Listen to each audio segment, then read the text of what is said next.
You're telling me that I could go give my life up for my country, or potentially kill for my country, and I'm not old enough to smoke a joint? Because if they let you go in the military at 18 and don't grant you the privileges of being adult, isn't that child abuse? I'm watching it, as an American over here in the UK, and I don't even recognize that country to a certain extent. The United States is completely divided right now. And I like to brag and say, I'm the only one who can bring us back together. It's a two-party dictatorship, is what you have. How did you go from wrestling to acting, and how did you get the gig on Predator? She's casting the next Schwarzenegger film. There's a part in there you're perfect for. 6'4", 250-pound killer. Well, I hate to brag, but that's kind of what I was a few years earlier in my life. She looked me up and down twice, and she had me read the part in the helicopter where I offer everybody tobacco, and I go, a bunch of slack-jawed faggots around here. What the hell is that? And they said, well, that's a helicopter minigun. Can you shoot it by hand? They said, nobody has ever done it. Jesse Ventura can. Give us both of them. You're going to shoot a bow and call me a carnival act? Well, get ready, because I'm going to shoot one right back over your deck. We'll see how you can take it. There's a quote about the Navy SEALs. We don't get mad, we get even. What's your message for America, for the world? What do you think is the way forward? I just wish with all my heart that we'd listen to John Lennon and give peace a chance. Why do you get emotional when you say that, Governor? Because I served.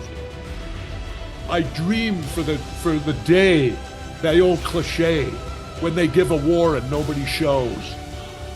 Let them throw a war and have nobody show up.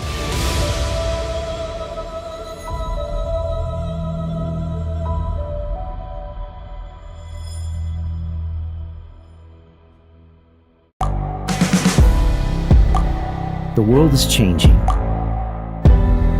Inspiration is everywhere. It has never been so easy to connect, share, and bring people together. We're learning from others and finding the best in ourselves. Challenging our beliefs. Sharing our vulnerability. Overcoming our fears.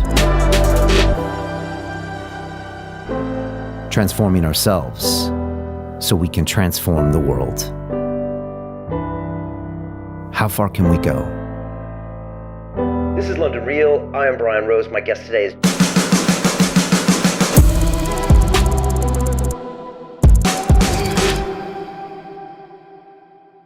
This is London Real. I am Brian Rose. My guest today is Governor Jesse Ventura, the former professional wrestler turned actor, author, and politician.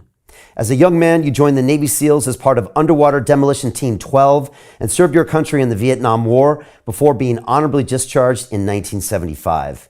You then started your career as a professional wrestler, soon becoming one of the most recognizable faces in the world of sport, fighting under the nickname The Body, and later being inducted into the WWE Hall of Fame. During that time, you starred in Hollywood blockbusters like Predator and The Running Man, while in 2009, you began hosting the popular TV show Conspiracy Theory. In the mid-90s, you ventured into the world of politics, which culminated in you being elected governor of Minnesota in 1998, beating both the Republican and the Democratic nominees. You believe that the two-party system is unfair and damaging to American politics, and you speak openly about the downfall of the American media, suggesting the mainstream news is nothing more than entertainment. Governor Ventura, welcome to London Real. Thank you. It's great to be here. It's always fun to talk to the people across the pond. Great to have you here, Governor. I wanted to start and just say, kind of on the back of a lot of the censorship we were feeling in 2020, and what was I was watching this city that I love, my adopted city of London, being locked down. I decided to run for mayor, and I had no experience in politics. I ran as an independent candidate. I spent 7 months. I drove 5,000 miles through this city, and in the end, I lost. But somewhere deep down inside, I was inspired by you, because I never studied politics, never wanted to be in politics, but I was sick and tired of this two-party system and no change, and I went for it. Honestly, I don't know about you, but I got a PhD in how the political system worked, and the media, it was not the prettiest thing to watch, but I'm glad I did it because I love this city and I want to see the best for it. So I guess I got you to thank for that. You ever look back on your time in politics and feel like you got a really serious education in the two-party system when you dove in there? Or what are your memories from that time? Oh, absolutely. The first thing you learn is how the deck is rigged against you. And the next thing you learn that I learned was, oh yeah, in front of the public, they're enemies, the Democrats and Republicans. But behind the scenes, if a third entity enters the fray, those two parties will jump in bed together to destroy the third entity. I'll give you the example. When I became governor of Minnesota, I had a Democratic-controlled Senate and I had a Republican-controlled House. For 3 years, it worked pretty well. Whichever side I sided with generally prevailed, because then it was 2-1. I was the ultimate independent. I didn't have a dog in the fight as far as between the Democrats and Republicans per se. But if I agreed with the Democratic position, they usually prevailed. If I agreed with the Republican position, they usually prevailed.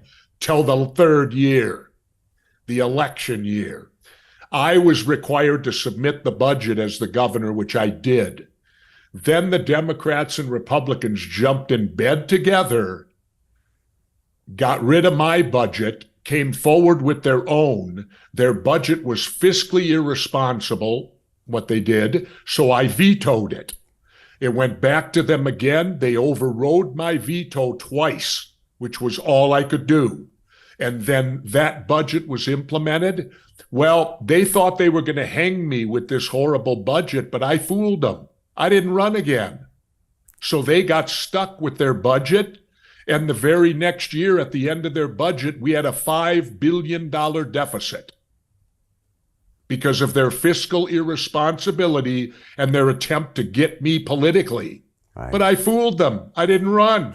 And they ended up stuck with it. And then they had to scramble around and fix all the things they did. And the reason I say that is to tell people this.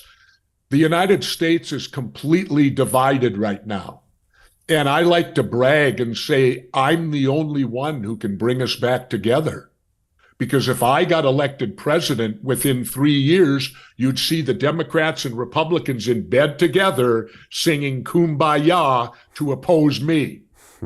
And that would thus heal the United States of America, wouldn't it? At least temporarily. It's an interesting point because you saw this division early on. Obviously, it's magnified tremendously in the last 25 years to where I'm watching it, as an American over here in the UK, and I don't even recognize that country to a certain extent because it's so divided. Did you always only want to serve one term, or was that something you ended up having to do because of this collusion? No, there were multiple reasons I didn't seek a second term. People forget that I was a mayor first. Yeah. I ran for mayor in 1990 of the sixth largest city in Minnesota, first ring suburb of Minneapolis, Brooklyn Park. So I had 4 years of experience governing at the truly ground level. That's where you learn. Try being a mayor, because as a mayor, you have to have a council meeting every week. And you know who's sitting out there? All the citizens. You have to look them eye to eye on a weekly basis. There's where the governing is, right there. You learn from that. Then when you get to governor, well, then you're isolated. You don't ever see the public face to face unless you want to, and then it's even worse as you get up at the federal level, and all that. But see, I had the experience of being at the ground level as a mayor before I became governor, and then watching how they manipulate to stop the third parties. They will always raise the bar. Like if they used what they require today, I could not even run, because today they require 10% to be considered major party. That's what they're deciding in Minnesota now. They're raising it up. Well, I was only polling 9% at the primary. Right. And in 6 weeks, I won the election. Why? I was allowed to debate. Yeah. I got to be in the debates. The moment I went in the debates, it was a meteoric rise. They couldn't stop me then. They tried to cancel debates. They did everything they could because they saw the writing on the wall. The first debate, I made this huge, and I carried it right through to November, caught them. They weren't prepared for it. I upset the apple cart because, and I can't say I did it. You know who really did it? The people of Minnesota. Yeah. Yeah. The people of Minnesota said, we've had enough. We're going to send a message. And they did. You're giving me flashbacks, Governor, because at the time when I was running, the bookies, the betting agents here had me as second place for mayor of London. And the BBC went to have a debate. And I thought, well, this is fantastic. They invited 6 people to the debate, but not me. Right? Yeah, well, then you piss somebody off. Yeah. And that's when I started learning how the media, strangely, was co-opted into keeping the status quo of the two-party system. And I trying to figure out, I'm like, well, why? They're not part of the system, not getting paid. But for them to keep that whole thing going, to keep the sources of information flowing, it's in everyone's interest to keep out these pesky voices of independent parties. And so they literally engineered me out of it. Our favorite BBC here, which is basically a propaganda arm for the government, engineered me right out of it. And it was fascinating. It's like I didn't exist in the news, but I existed everywhere else. Well, here's where I had the advantage over you. When I talk, it's ratings. Right. So the media didn't run from me. They ran to me. Right. Right. Because when I spoke, they got jumps in their ratings. Right. You know, and that's the difference between I love to brag about this. Do you know how much money I raised to become governor of the state of Minnesota? How much? Well, first I'm going to tell you a story. My dad was a World War II veteran, 6 bronze battle stars in Europe, right? And one day I came home and my dad said to me when I was a teenager, he said, you know, my dad says, and he only had an 8th grade education, laborer. My dad says to me, all politicians are crooks. And I looked at my dad, and I was old enough, and I said, come on, Dad, you can't make a blanket statement like that. They can't all be crooks. He goes, yes, they are. I said, how? Why? Why do you say they're all crooks? And his simplistic answer was so good. He goes, they're all crooks because they spend $1 million for a job that only pays $100,000. Nobody would spend $1 million for a job that only pays $100,000. Well, to end my story, I only raised to become governor of Minnesota $300,000. That's all I raised. I made $120,000 a year for 4 years. That means I made $480,000 and I only spent $300,000. That means if my dad would have been alive, I could have said to my dad, your son is not a crook because I'm making more money doing the job than what I spent to get it. And that tells you everything you need to know about the system.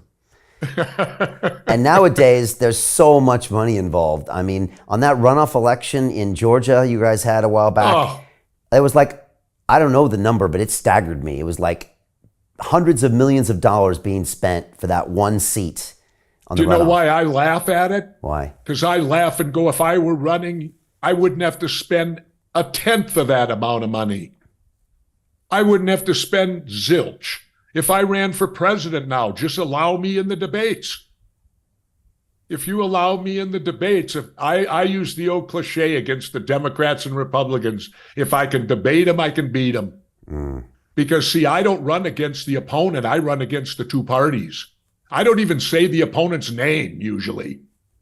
I talk about strictly the two parties, how corrupt they are, and it's a two-party. I quote my friend Ralph Nader.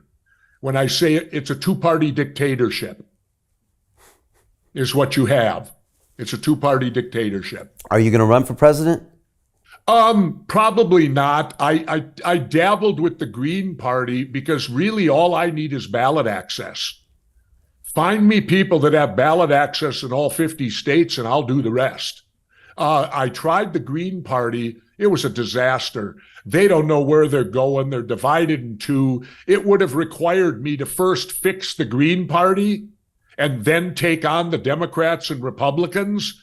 Not even I could do that, Frank. I need to have a party behind me that's focused.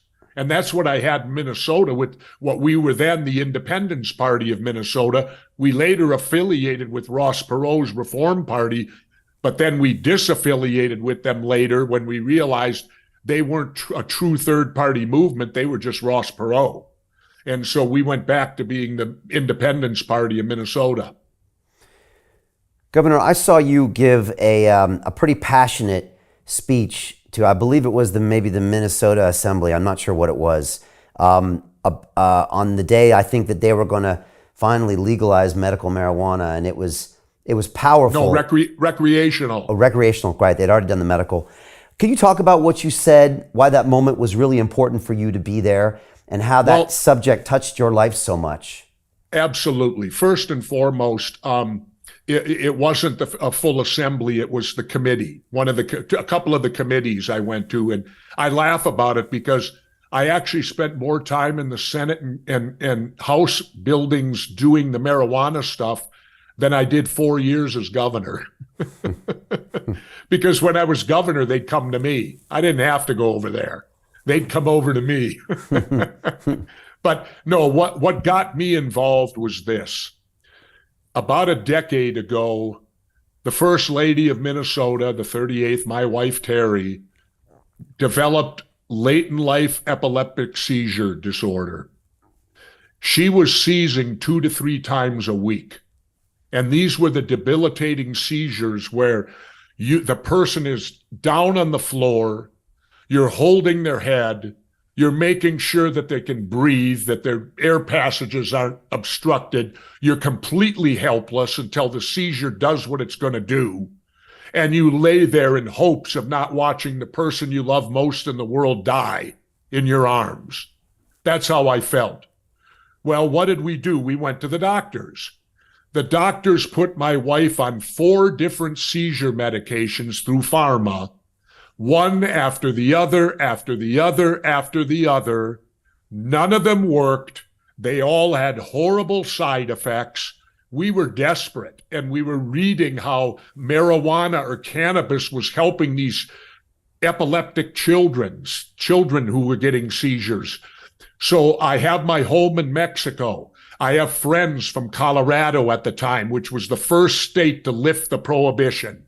Hooray to Colorado. They have a place in my heart. They were the ones with the courage and the guts. I tried to do it 20 years ago when I was governor and ran into a brick wall. Anyway, had to drive my wife to Colorado. And it was this bad. She had a seizure in the motel the night before we got there. We get to Colorado. Our friends go in. Now they have cards to get it for them. So they're actually breaking the law to buy from my wife. But they went in and bought for her, and it was liquid, 3 drops under the tongue. They bought enough for her, 3 drops under the tongue, and then they started mailing it to us, so that we could have a supply. My wife has not had a seizure since. Wow. Since she took the 3 drops under the tongue. Now, I'm not saying it'll work for everybody. Nothing works for everybody necessarily, but there certainly are other people out there that can be helped and shouldn't have to go through what we went through. Well, then we come back to Minnesota and get it illegally. Minnesota finally legalizes medical. But because they're so restrictive, it costs me $600 a month to keep my wife seizure-free. And insurance won't pay for what works. They gladly pay pharma for all this, excuse my bluntness, bullshit medicine they gave. Oh, we'll pay for that. It don't work, but we'll pay for it. Cannabis, they won't pay for. It was costing me $600 a month. I can't write it off, can't do nothing to keep my wife from having seizures. I almost moved to Colorado because I thought this is the price of a mortgage. I can move out to Colorado, get it for my wife out there for probably $40 a month. Save myself over 500. Well, they've opened up in Minnesota now. Now it's down to 300. And the reason I want the recreational, first and foremost, they shouldn't even divide it up. My good friend Tommy Chong, who knows more about pot than anybody on the planet, Tommy told me that's a mistake because the entire plant is medical. Those that smoke it for the euphoric feeling in the head, they're doing it for mental health. They're doing it to calm down, to relax, or like what I use it for, sleeping. I have nonspecific neuropathy of the feet. In other words, my feet are numb and they can't tell me why. I went to the Mayo Clinic. I can't sleep at night. And everybody tells you today, if you don't get proper sleep, you get all these other bad things happen to you. Well, I can't sleep unless right before bed, I do cannabis, which dulls down my feet problem. And it also works on my post-traumatic stress from the veteran stuff. Right. You know, and so both my wife and I have been saved by marijuana, but my wife especially. And all we're asking for is open up the market, treat it like alcohol. And then they talk here. I'm going to bitch now about this. Then they talk about at what age. And they get all these scientists come in and say the human brain keeps developing till age 25 and THC can have an effect on the brain. So to be perfectly safe, you shouldn't let anybody use marijuana till they're 25. My response to that is wait a damn minute. I was 18 years old when I enlisted in the United States Navy. I went at age 19 through Navy SEAL training in Coronado. You know about that. Mm-hmm. At age 20, I had deployed to a 9-month deployment, Southeast Asia, and came home from Vietnam. I had been back 1 week, and I went into my executive officer and I said, I want to go back to Vietnam right now. He said, what's the problem? I said, here's the problem. Over there, I'm an adult. Here, I'm a child. Sir, I can assure you I am no longer a child after going to war. And what did I learn from that? We send children to war because we don't grant them the privileges of being adult. You're telling me that I could go give my life up for my country, or potentially kill for my country, and I'm not old enough to smoke a joint? That's what they're saying? I'm not old enough, my poor little brain? Well, what about the brainwashing you get in boot camp? What effect did that have on my undeveloped 18-year-old brain that wasn't developed to age 25 like they're talking about? The bottom line is treat it the same as alcohol. Pick a number and decide when you're an adult. Okay, if you want it to be 21, then you can't go in the military till 21. Because if they let you go in the military at 18 and don't grant you the privileges of being adult, isn't that child abuse? Yeah. Sending children to war? Do you think 21 should be the age before anyone's allowed to enlist? No. I think 18 should be. Okay. But the point is, make it for everything. Right. If you're old enough to serve your country and you're old enough to potentially die for your country or kill for your country's benefit, doesn't that make you an adult? Yeah. Because if you're not, then they should be prosecuted for child abuse. What can you tell us about what you learned, doing the underwater demolition and spending time in Vietnam and that whole experience and what was going on in the country at the time? Like, you've seen something most people haven't. Well, I was trained by the best. The underwater demolition SEAL team are professionals. You know what your job is. You're highly trained to do your job, and you do it. It's plain and simple. It's a volunteer unit. The attrition rate is probably 75 to 80% of those that try to pass BUDS, which they call Basic Underwater Demolition SEAL Training. 75 to 80% washout in first phase. It's 3 phases. Well, to give an example on the training, the Elite Army Airborne, you've heard of them, the 82nd Airborne, the 101st Airborne, their training's 3 weeks. Ours is 26. Ours is a half a year. You spend a half a year, then you still go to SEER school, Army jump school, SEAL cadre, which was advanced guerrilla warfare, where you're out in an island for 7 weeks, 6 weeks, running ops every day and every night. You learn how to shoot every handheld weapon known to man. And by the way, let's get off track for a minute. Jesse Ventura has a new outlook on the Second Amendment. We have the Second Amendment here in America, and it's the British who are responsible for it. And that's the right to bear arms. Now, why are the Brits responsible? Because 300 years ago, they used to come over here and steal our stuff. You know, they'd come over and walk into houses, take over, steal our stuff. So when the United States was formed, they created the Second Amendment so that every citizen has the right to bear arms. So when the Brits come over to steal your stuff, you can greet them with a gun and stop them. And I'm saying that a bit tongue-in-cheek, Brits. Have some fun with it, but it is the truth. It's true. It's true. Anyway, though, we have the right to bear arms, but in light of the shootings that are going on in this country now, the mass killings, my new outlook is this. Yes, anyone can own the weapons, but you got to keep them on your own private property unless you are duly licensed to carry. So there'll be no free weapons out in public lands. Yeah, you can sit in your own backyard on your step and pretend you're Rambo. Do that all you want. I don't care. But if you leave your property with a weapon, you must be duly licensed to carry that weapon off of private property. That way you can still protect your home, which is what the Second Amendment's all about, but it doesn't allow these nutcases to roam the streets with weapons that nobody knows about and they're not licensed to carry. I am licensed to carry. I'm also very well trained, having been a Navy SEAL and everything else. And in fact, I still shot expert with the M16 at age 52 when I was governor. I like that adaptation on the Second Amendment. I haven't heard of that before until I was preparing for you. And that sounds... That's a Jesse. That's because Jesse said it. Yeah. It's all sorts of new stuff you'll get from Jesse.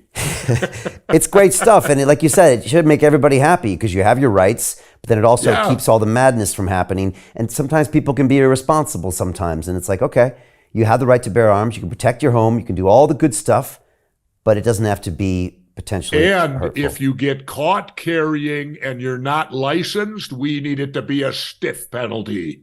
Right. Okay. Not no slap on the wrist crap. A stiff one. Yeah.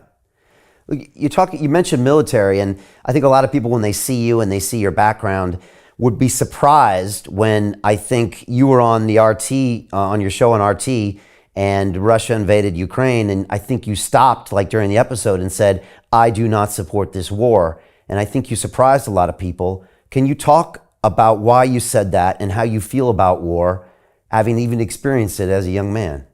Well, I'm as anti-war as you can get today because wars solve nothing. When the war is over, nothing is accomplished from them. Look at all the wars we've been in lately. What have we accomplished other than spend trillions of dollars and accomplish nothing? And you know why they don't have me on TV in America? Because here's a question I'll ask. I will ask this question. What is the difference between Russia's invasion of Ukraine and our invasion of Iraq? What's the difference? They were both done for the same thing, regime change.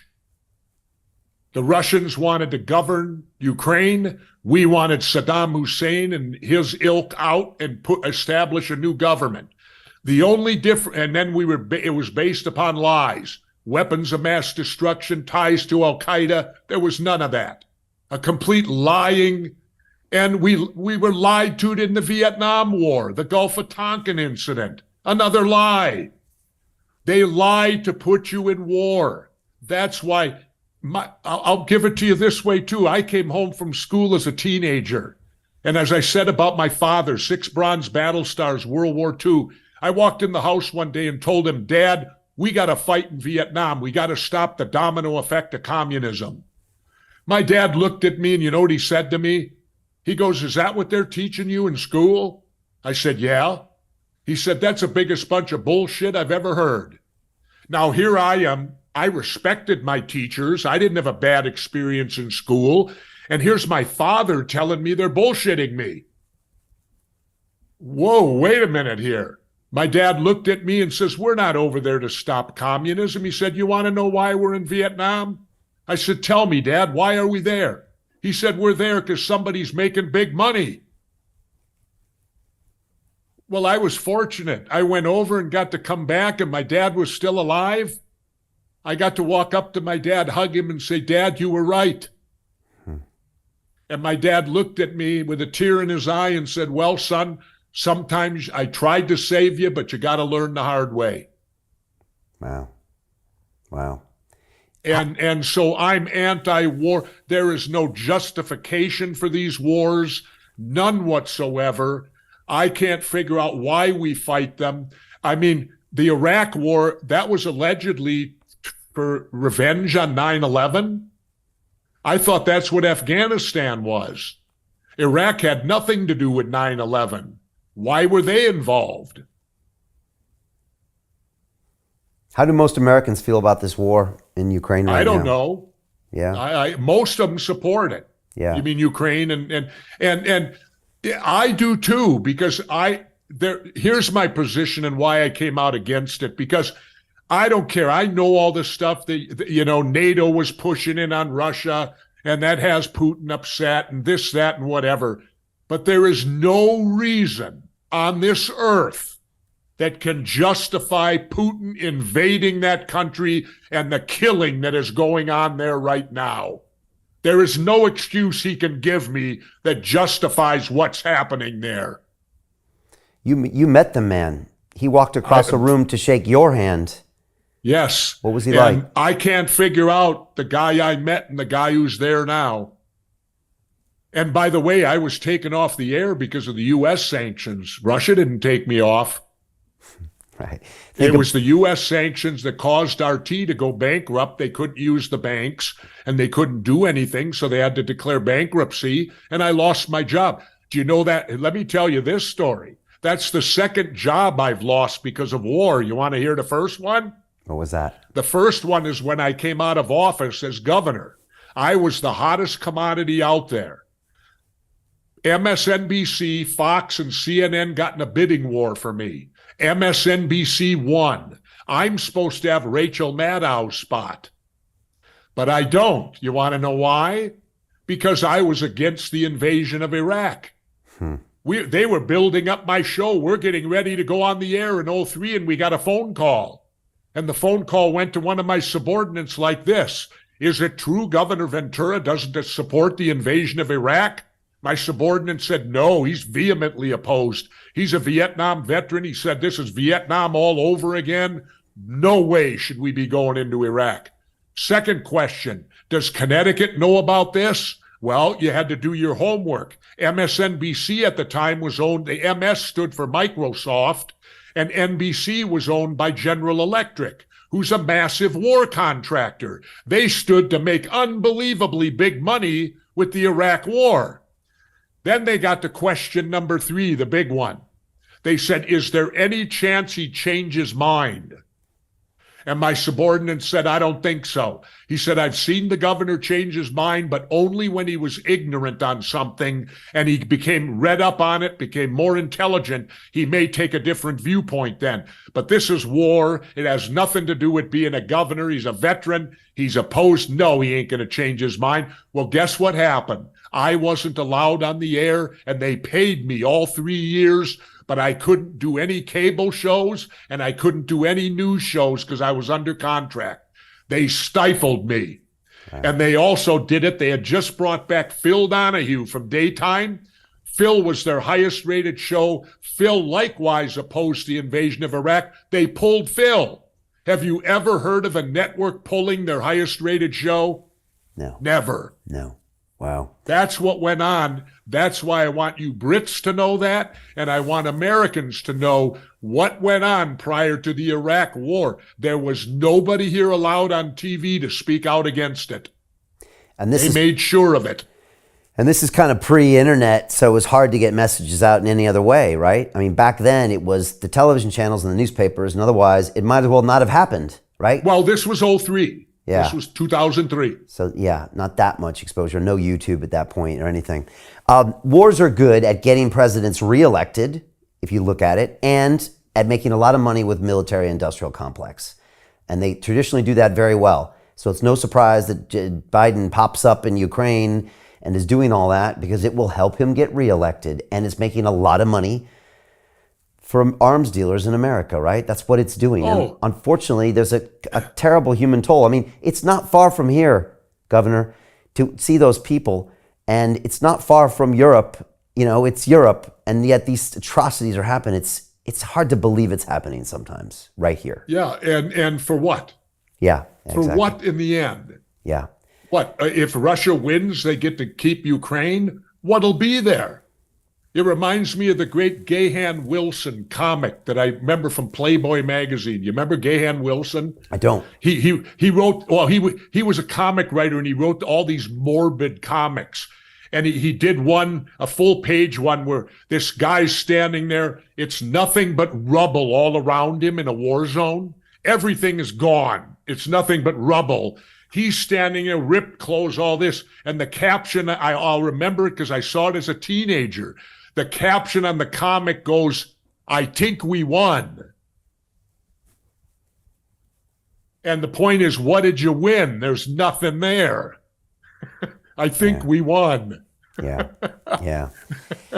But this is going to keep going because Putin doesn't have a choice. And even though you've met the man, he's probably boxed into a corner in his mind, and this is all he can do, right? Well, all I know is the guy I met 5 years ago, I believe wanted to have a relationship with the United States at the time. He walked across the room to me, held his hand out, addressed me as governor, and said the simple word, "Thank you." And I said, "Well, you're welcome, Mr. President. For what?" "Thank you for being on RT." And he said, "And I can assure you, no one will censor you. You have freedom to say whatever you want." And I said, "Well, I greatly appreciate that. And all I can tell you, to the best of my knowledge, for the 4 years I was on there, they never censored me." Wow. And like you said, look at that last day where I came out boldly saying I was opposed to this invasion. Right. And I guess it aired, right? Yeah. And interesting, like you said, the U.S. shut that down. That'll get everybody thinking a little bit. I was shut down because of United States sanctions. Right. You mentioned censorship. I want to ask you about censorship because in 2020, Governor, I was in this studio on April 6th of 2020, having a conversation in this suit with someone right here in my studio. And it was live streamed on YouTube, and we were the second largest live stream in the world. We had 65,000 concurrent people watching us. The highest live stream was Trump that night doing his coronavirus briefing from the White House. And we spoke for 3 hours, and my guest asked questions about lockdown, pandemics, PCR tests, masks, where the virus came from. And 30 minutes later, by the way, that episode would have been the most watched podcast in human history. It would have been gone to be 40 million times based on extrapolating those numbers. 30 minutes later, that video was deleted and banned on YouTube. First time it happened in 9 years I've been doing this. And first time I ever got censored, Governor. And I thought the weirdos got censored. All the weirdos are the ones that get censored until it happens to you. And we had a battle for 3 months and continue to battle with these companies trying to take our content down. So let me ask you, Frank, did you look in the mirror and assess whether you're a weirdo or not? It's Brian, by the way. And I asked, I'm from America. And so I had a visceral, angry reaction to that, Governor. Yeah. You know? I guess I am a weirdo. I thought, I'm sitting in the studio with a 65-year-old man who lives on an Isle of Wight in a one-bedroom house. We weren't trying to overthrow governments, incite violence, anything. He was just asking some interesting questions. At the same time, Governor, there were a bunch of people on YouTube with theories that the earth is flat, and their videos were allowed to stay. And again, it's none of my business if you think the earth is flat. Then why can't these other people have these ideas? So I got a real crash course, maybe Bud style, into what the technology companies are doing, what media is doing, and this strange co-opted area of pharma, tech, government. You want to hear my story on Yes, it? yes. Come to the United States and try to get a copy of Conspiracy Theory. You can't. Your book. No, it's been erased. Mancow, who's one of the biggest disc jockeys in Chicago, he had all the conspiracy theories on his computer, whatever he had at home. He came home one day and they were all erased, wiped clean. He went ballistic over the air. They took my conspiracy. You in Britain now, or where you're at, you can still get conspiracy theory. You can find it. United States right now, you cannot. And get this, that was a highly rated show. It's the only show I know of that there has never been reruns ever shown of it. They do that with every show. If any show gets ratings, right, they always show reruns. Hell, you watch now, Andy Griffith, they show the same episodes every week for 5 years now of a show that was on 35 years ago. When did you become the weirdo when it comes to that? You always were fascinated with the JFK situation. You had your own show, Conspiracy Theory. But when did you start becoming the guy that was the weirdo, the guy that got censored? Well, probably I would say with JFK here in America. If you come out and you don't back Lee Harvey Oswald killing John Kennedy, excuse my French, but shit's going to happen to you. Still, to this day? Oh, God, yes. Wow. Oh, yes. Look what happened to me with that whole Chris Kyle thing. Oh, yeah, I remember hearing that. Was the about biggest setup there ever was. That was to destroy me, to destroy my credibility. I went to court. The judge found and the jury found in my favor that he lied. It never happened. And then the Court of Appeals took it away from me. 3 judges who never even heard a word of the trial took it away. So they were trying to character assassinate you. Yeah. To quiet down other views. And the only way they could do it was to find another Navy SEAL who was equal to me, apparently, to kill my credibility. The whole thing never happened. And imagine how overwhelming the evidence was when you got the guy who wrote the book tragically died. So you got a dead war hero. His wife is the widow's in court. He brings in 6 of his guys in uniform to testify on his behalf. And yet the jury still found for me. How overwhelming must that evidence have been for the jury to do that? Wow. And there was allegations that you had gotten into a fight with them or something like that, and then... Yeah, that I was out in Coronado at McPee's, the team bar out there, and that I said derogatory things about the SEALs. I'm one of them. I was out for a graduation ceremony of Class 258. I'm Class 58. That's a tradition. I was out there for my bicentennial class graduation. And then he said I said horrible things. And at first he said he decked me and knocked me out. Well, then he had to change the story because he realized he just assaulted a former governor and he could go to jail. So then he changed the story saying I swung first and he was defending himself. I can assure you, as a former pro wrestler for 15 years, I have never swung and hit anyone in a bar. Why would you? You're going to get sued. You're going to lose all your money, everything, because they're going to nail your ass. You have self-discipline. I've never hit anybody in a bar, ever. Well, not in the United States, I'll say that. I hit a few overseas, but not here. I want to actually... See, I'm honest. I appreciate that. I want to ask a little bit about the wrestling, but I want to finish this topic first. So you're saying that if you delve in these conspiracy theories, if you talk about things that still mainstream everything doesn't want you to talk about, you're going to get pushback in all ways, shapes, and forms. Oh, yes. Okay. I would tell you this. I think doing conspiracy theory... To continue watching the rest of the episode for free, visit our website londonreal.tv or click the link in the description below.